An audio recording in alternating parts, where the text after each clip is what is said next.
Hi, everyone. My name is Liza Moiseeva, and I'll be the moderator for our social impact panel. On this panel, we have Liza Moiseeva, we have Michèle Pierre-Louis, we have Sabeen Ali, and we have James Louis Shell, and we also have Laura Hartman. Feel free to.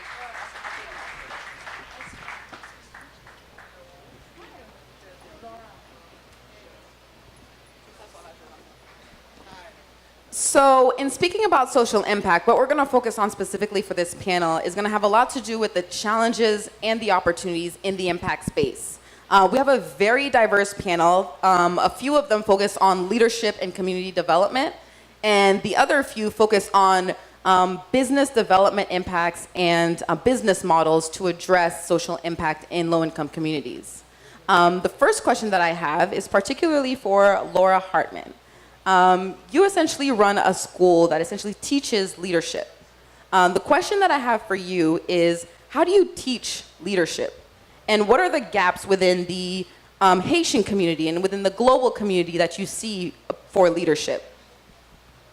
Thanks so much. And I'm really honored to be on this panel with so many leaders. So I'm glad to be here. Good afternoon. We have an elementary program that focuses on leadership development. And we believe it's really important to teach leadership from the earliest possible age. So we begin at 5 years old. And we teach leadership to both girls and boys, so that boys learn leadership next to girls and recognize that girls have the potential to be leaders equivalent to boys. And we find that that's really important, rather than separating boys and girls, especially in Haiti.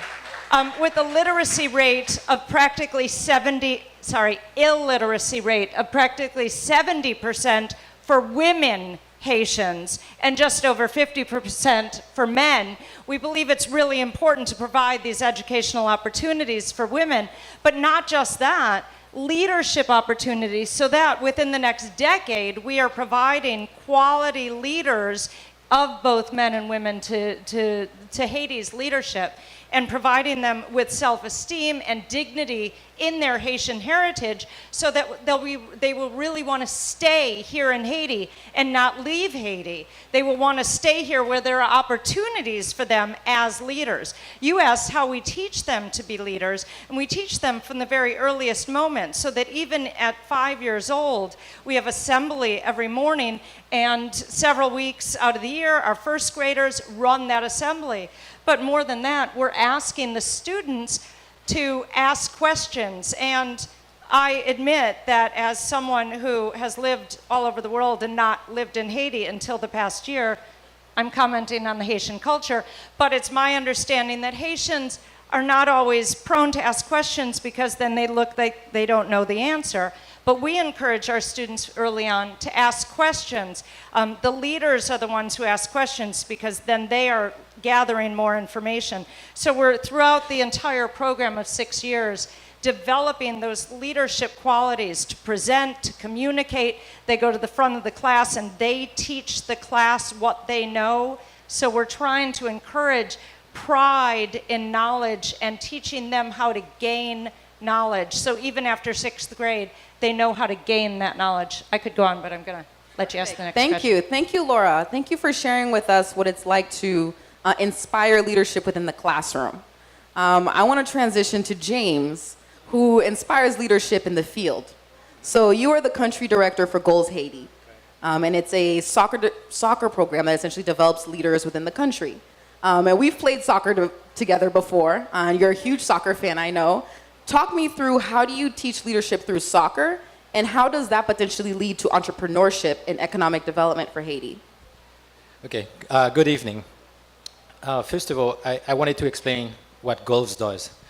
Goals is an organization that uses soccer as a means for social change. So we believe, for example, half of our participants have to be women. And as I was explaining to some of my colleagues earlier, co-panelists, a strategy that we use is that we all know, for example, that in Haiti, the boys are playing soccer. You go everywhere, you only see boys playing soccer. But what we do is we tell the boys, if they want to play with us, they have to go and recruit the girls. If they're not able to recruit the girls, they can't play. So as a result, 50% of our players are women. In fact, we've been so successful at this model that we currently have 16 players that are playing for the Haiti national team at the U17 and U15 level. Thank you. So we believe in this model. We also believe that our staff members have to be representative of the community. So half of our coaches are also women. They are community leaders and they are also coaches. So with this model, we believe that we are preparing our players to become future leaders of tomorrow by seeing role models. Great. And how do you believe that soccer, what you're doing, will lead to entrepreneurship and economic development for Haiti? Okay, that's a very good question. First of all, I admire the work that you guys are doing. I'm going to give you an example. A lot of our kids, for example, are not able to dream. We all know, for example, when Argentina or Brazil is playing, everybody in Haiti is watching that game. I go up to a kid in Haiti and I ask him, does he know who Mano Sano is? He has no idea. Does he know that Haiti made it to the 1974 World Cup? He has no idea. So to me, those kids, our kids, are dreaming the dream of a Brazilian kid. And that's not fair. That's not right. So with goals, we want that kid to be able to dream so that he can become somebody tomorrow. So that if he has a dream of running his own organization tomorrow, he can do that. And that starts with self-esteem. That starts with giving him or her the opportunity to succeed. And that's what we do. So we've had Laura and James talk to us about people development and leadership. We next have Michèle Pierre-Louis, who focuses a little bit more on the community aspect of all of that work and community development specifically through Focal. So Michèle, talk to us about the work that you do and how what they mentioned about leadership in the classroom and leadership on the field essentially contributes to the work that you do. Thank you. Thank you for having invited me to this important meeting. 22 years ago, I created Focal, Fondation Connaissance ak Liberté, Foundation for Knowledge and Liberty. And the key words, the key concept for us were empowerment, access, and partnership. Empowerment, because we decided to target the most marginalized segment of our society, of our country. So going to the most remote areas, building schools, training teachers, giving access to books, to the internet, creating libraries. You know, you go to a place like Valliere in the northern part of the country, it's easier to go to Japan than to go to Valliere. And you create a library, a small community library there. You put solar panels, you give access to the internet, you give books to children, you change the dynamic of this community. So it's very important, it was very important to us to go to the most remote areas of this country. And when you build school, you introduce a very innovative methodology in teaching even at an early age. When this methodology has a parent involvement component, then when all the parents are there, you have to deal with all the other issues in the community. That is health, agriculture, environment, anything that has to do with loan and savings association, and we had to invest in all of this. But recently, I would say the most important community involvement we had was in an urban area, very poor urban area in the outskirts of Port-au-Prince, where we created a public park. And a public park in a very impoverished neighborhood of Port-au-Prince, gang-ridden, where there is still violence going on, we were able to give this community a sense of ownership in this very special place where there is a botanical garden, there is a cultural center, and I was there Friday, there were over 600 young children, school children, visiting the park where there is a medicinal plant garden, there is a library, there is a multimedia room, and so to us, empowering, giving access, and partnering in network or association is the most important thing we've been achieving in the past 22 years. Fantastic. Thank you. So you touched a little bit on how community development can be achieved essentially through programming initiatives and collaboration community. I want to hand it off to Sabeen now to talk to us about how you, through your organization, essentially develop hackathons to address community challenges that Michèle just talked about. Yeah, absolutely. So my organization is called Angel Hack, and we've been around for 5.5 years. And we organize hackathons now in 92 different cities all over the world. And the premise is that every year we'll visit up to 50 cities, organize these hackathons, and then pick one winning team to accelerate and fly to the Silicon Valley to have them have that exposure, but also expose Silicon Valley to all of the tremendous minds and technology that is occurring and developing all over the world.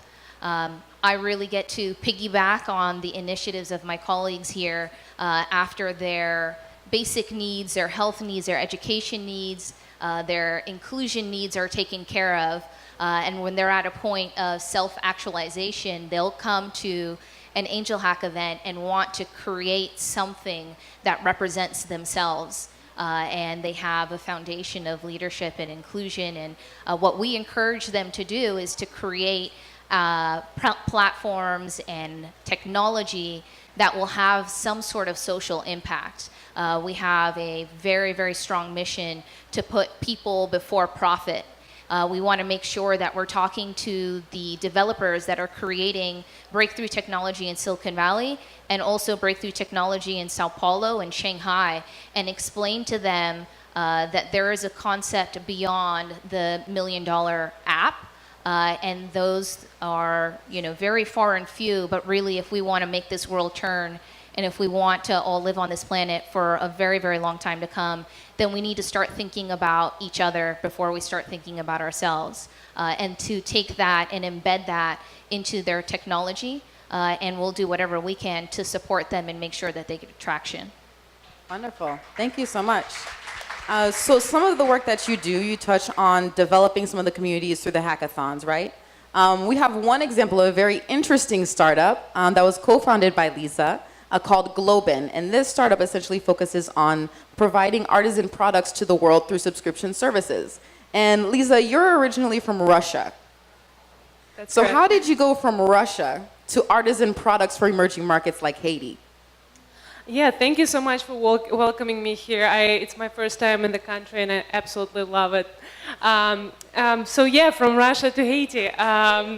Thank you. I always wanted to work in the social impact sphere. It's something that personally inspires me to wake up every day. And social impact, I mean creating a positive social change and solving world's most pressing problems like poverty, water crisis and sanitation, or lack of access to education through social businesses, right, through our work. How did we come into the artisan sector? Essentially, I was looking for a sustainable solution for solving poverty. There is a lot of wonderful organizations, from nonprofits to for-profit businesses, and from our personal travels, we actually saw all these amazing artisans all over the world creating these beautiful handmade products that consumers in the US and all over the world are ready to buy. But these artisans are lacking access to the global market. So that's why we created Globin, to connect the artisans all over the world to the global marketplace. And now we are doing it through a monthly subscription called the Artisan Box. And we work with artisans from more than 40 different countries in the world, thousands of individual artisans, hundreds of organizations. And in Haiti, I'm looking forward to meet a few organizations in Port-au-Prince, so we can bring more Haitian handcrafted goods to the global market. Thank you so much. I think we're at time for our panel, but it was great to hear how our leadership development, our community work, our education, and an amazing business model can definitely push social impact forward. Thank you, guys. Thank you.